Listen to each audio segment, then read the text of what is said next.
Hi everyone, welcome back to my channel. Today I want to talk about Sirat Rasul Allah.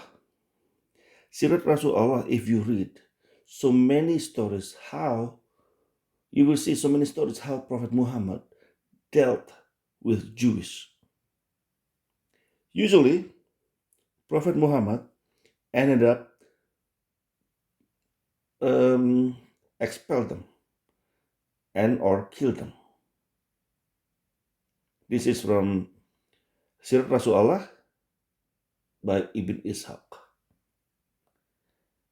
And I want to show you how it's related, the stories from Sirat Rasulullah related to Quran and Hadith. First, we will start with Surah Al-Ahzab, verse 26 to 27. And those of the people of the book who aided them, Allah did take them down from their strongholds and cast terror into their hearts. Some you slew, and some you made prisoners. And He made you heirs of their lands, their houses, and their goods, and of a land you had not frequented. And Allah has power over all things. Again, when you read Quran like this, you will not understand what these verses are talking about. Because you will also have to read Sirah Rasul and Hadith. In this case, let us go to Sirah Rasul, page 464. I will just go with the judgment, the end. This is about almost the end. I will start reading from here. Sa'd asked, do you covenant by Allah that you accept the judgment I pronounce on them? They said, yes. And he said, and is it incumbent on the one who is here, looking in the direction of the apostle, not mentioning him out of respect? And the apostle said, yes. Sa'd said, then I give judgment that the man should be killed, the property divided, and the women and children taken as captives. Asim bin Umar bin Qatada told me, from Abdurrahman bin Amir bin Sa'd bin Mu'ad, from Alqamah bin Waqas al-Laythi, that the apostle said to Sa'd, you have given the judgment of Allah above the seven heavens. So, it was not actually Muhammad who initially wanted to kill the man. The judgment was given by Sa'd. And the Muslims and Prophet Muhammad agreed on his judgment. That's why Sa'd asked, do you covenant by Allah that you accept the judgment I pronounce on them? They said yes. The Muslim agreed, whatever the judgment is. So the judgment is that the man should be killed, the property divided, and the women and children taken as captives. And you can see here, when you see here, it says there were 600 or 700 in all. Those some put the figures as high as 800 or 900. Now, Sahih al-Bukari. I want to show you the hadith that's leading to this. Bukari hadith number 2813, narrated Aisha.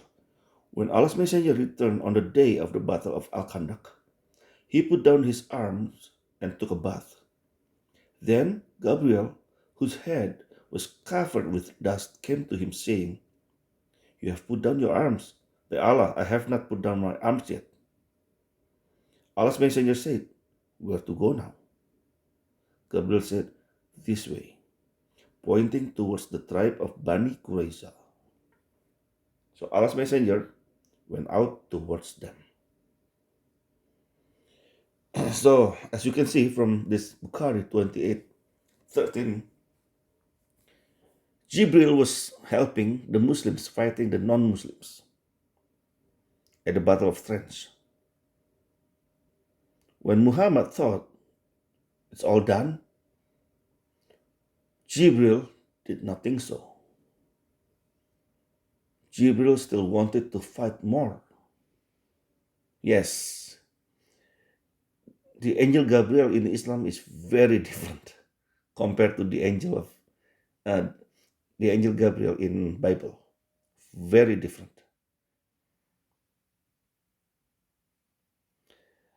Now, that's how Bani Qurayza got annihilated by the Prophet.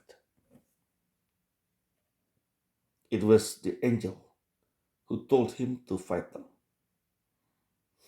Next, Bukari hadith number 3804, narrated Abu Sa'id al-Khudri. Some people agreed to accept the verdict of Sa'd bin Mu'adh, so the Prophet sent for him. He came riding on a donkey, and when he approached the mosque, the Prophet said, "Get up for the best amongst you," or said, "Get up for your chief." Then the Prophet said, "O Sa'd, these people have agreed to accept your verdict." Sa'd said, "I judge that their warriors should be killed, and their children and women should be taken as captives." The Prophet said, "You have given a judgment similar to Allah's judgment." This is also something that I have never heard of. A prophet giving praise to a regular person with something like this. You have given a judgment similar to Allah. The guy is just a regular guy, not even a prophet. Can you believe? Anyway, if you notice, this is also, I want to show you here before I go further. I don't want to forget. Hadith is also sometimes corrupted. Well, not sometimes, many times. I want to show you this one here. Um, the wording is a little bit different here. Some people, look at this, some people, i.e., the Jews of Bani bin Qurayza, agreed to accept the verdict of Sa'd bin Mu'adh. But according to Ibn Ishaq, it was the Muslims and the Prophet who agreed on the judgment by Sa'd. So it's something a bit different here, you know. It's not the Jews, it's the Prophet and the Muslims who agreed on his judgment. But in Al Bukhari, it is the Jewish people who agreed on Sa'd's judgment. Still, it's different. Anyway, let's go to Surah Al Imran, verse 10 to 13. But you know what? I will just go straight to verse 12 actually, because it doesn't matter. Verse 12 to 13. Say to those who reject faith, soon will you be vanquished and gathered together to hell, an evil bed indeed. There has already been for you a sign in the two armies that met. One was fighting in the cause of Allah, the other resisting Allah. These saw with their own eyes twice their number. But Allah doth support with his aid whom he pleased. In this is a warning for such as have eyes to see. Now, actually, the verse is not quite clear. Who has twice the number? The non Muslim or the Muslims? Anyway, um, this is talking about Bani Kaunka, another Jewish tribe around Medina. Let us go to Ibn Ishaq. This one is, we can read from page 600 and, sorry, 363. I will just enlarge a little bit. They were supposed to be killed by Prophet Muhammad, but they were lucky in a way. Why? Let us read. We will read from here. Asim bin Umar bin Qatada said that the Kainuka were the first of the Jews to break their agreement with Apostle and to go to war between Badr and Uhud. And the Apostle besieged them until they surrendered unconditionally. Abdullah bin Ubay bin Salul went to him when God had put them in his power and said, O Muhammad, deal kindly with my clients. Now they were allies of the Khazraj. But the apostle put him off. He repeated words, and the apostle turned away from him, whereupon he thrust his hand into the collar of the apostle's robe. The apostle was so angry that his face became almost black. He said, Confound you, let me go. He answered, No, by God, I will not let you go until you deal kindly with my clients. 400 men without mail and 300 men protected me from all my enemies. Would you cut them down in one morning? By God, I am a man who fears that circumstances may change. The apostle said, You can have them. So this is how Bani Kaunuka, they were taken captives. Prophet Muhammad was supposed to kill them. He was going to kill them the next morning. But Abdullah bin Ubay bin Salul stopped him.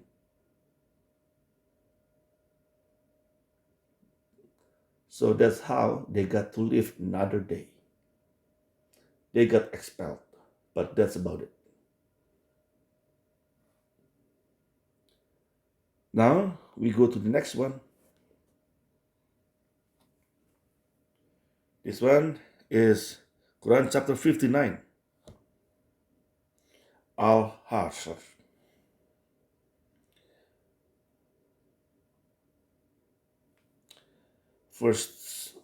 This is actually verse 2. Okay, let's read from verse 2 and Yusuf Ali.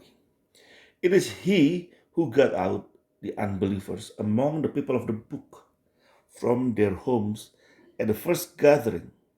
Little did you think that they would get out, and they thought that their fortress would defend them from Allah. But Allah came to them from quarters from which they little expected, and cast terror into their hearts, so that they destroyed them, their dwellings, by their own hands, and by the hands of the believers. Take warning, then, O you with eyes. Again, if you're just reading like this, you will have no clue what this verse is talking about. You must go to Sirat Rasul. This is talking about Banu Nadir. It's another Jewish tribe. They lost the war, the battle against Muhammad, and they plead with Muhammad to let them go. To let them go. They will leave their land. They will leave their houses and take just what the camels can carry. Let us read Sirat Rasul Allah. Let me show you first the page 437. Let us read from here. They asked the apostle to deport them and to spare their lives on condition that they could retain all their property, which they could carry on camels, except their armor. And he agreed. So they loaded the camels with what they could carry: men were destroying their houses down to the lintel of the door, which they put upon the back of their camels, and went off with it. So went to Khaybar, and others went to Syria. And we go to next page, 438. Abdullah bin Abu Bakr told me that he was told that they carried off the women and the children and the property with tambourines and pipes and singing girls playing behind them. So when they left, they were so happy actually. So some of them, they went to Syria. Some of them, they went to Syria, and some of them went to Khaybar.